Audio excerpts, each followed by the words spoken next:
Spurs against Newcastle. Spurs 1-0 up. And, of course, we talked yesterday a lot about the handball that was given in the Everton-Crystal Palace game. Stevie said that it was a handball, that it was the right decision, which leads us then to 24 hours later. Stevie, was this the right decision, the handball given against Eric Dier? Absolutely not, and I'll tell you why. Because I told you yesterday that the fact that Ward was 3 foot away from the ball and his opponent is why I said it was a penalty.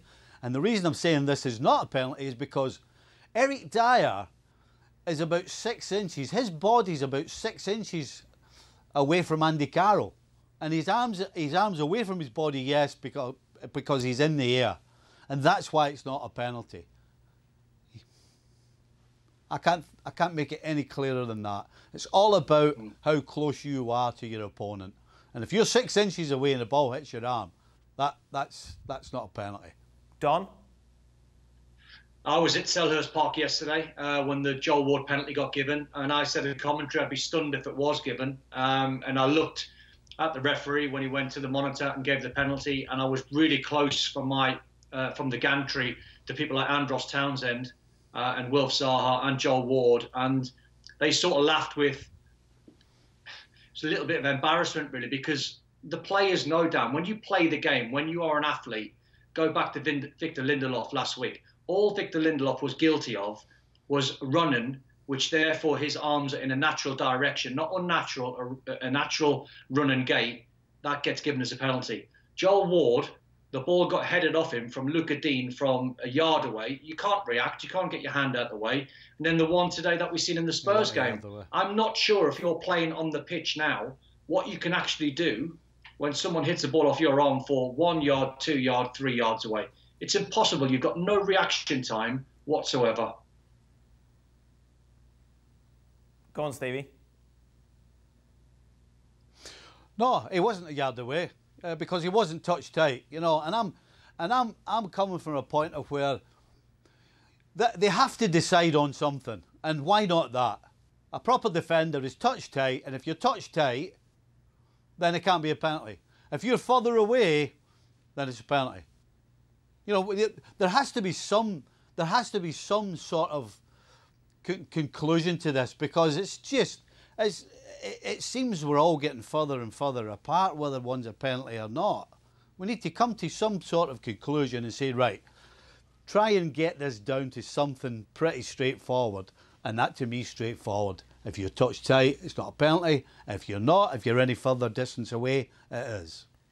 But Stevie, how would you feel, Stevie, if I'm playing against you and I back you up inside the 18-yard box and I'm 2 yards away? Because I tell you what, we're going to see it. We're going to see a player deliberately kick the ball off a defender's arm, and that'll get given as a penalty. Oh, don't start that. I've heard that before. Don, I'm not being funny. Well, seriously, so you're going to be in the penalty box, and the only thing in your mind is to try and kick it onto the hand of the guy that you're playing against. Come on, don't give me that nonsense. I've heard that for you. If I'm in the 18-yard box, Stevie, and I'm not in front of goal, the 18-yard box is quite big, and I've got you in an area where I can't score from. I've got you out wide in the 18-yard box. I can't score. I'm in a blind alley. Oh, I know what I'll do. I'll clip it off Stevie's hand, and I'll hope when they go to 3 yards, they give a penalty. Well, I'll tell you what.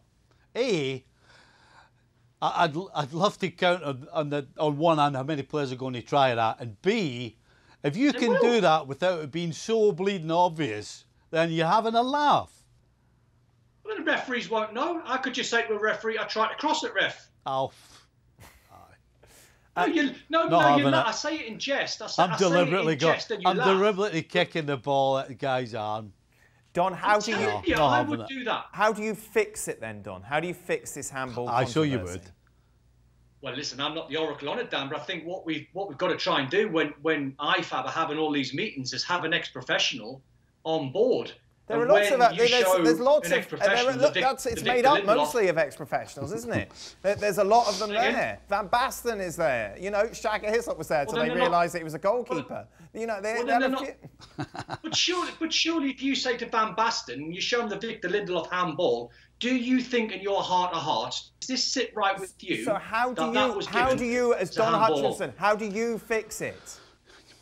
I think we've got to go back, Dan, and we've got to go back to what the referees think is an intentional handball or an accidental handball. Joel Ward was an accidental handball. Eric Dier, accidental handball. Victor Lindelof, accidental handball. But the problem with that is, isn't the whole issue, and what everyone was saying for years, is we want consistency from the officials. So consistently now they're coming in and they're making these decisions. The issue that we always had with the rule that you're describing was the fact that it's just subjective. Like, how do you really know if a player intended? You can't put them up to a lie detector test halfway through a match. So this is the issue, isn't it? And it always is going to be with a handball rule. Yeah, but when you look back at the referees either making that decision correctly or wrongly, didn't that sort of sit better with you where you think, well, the referees made an honest assessment there?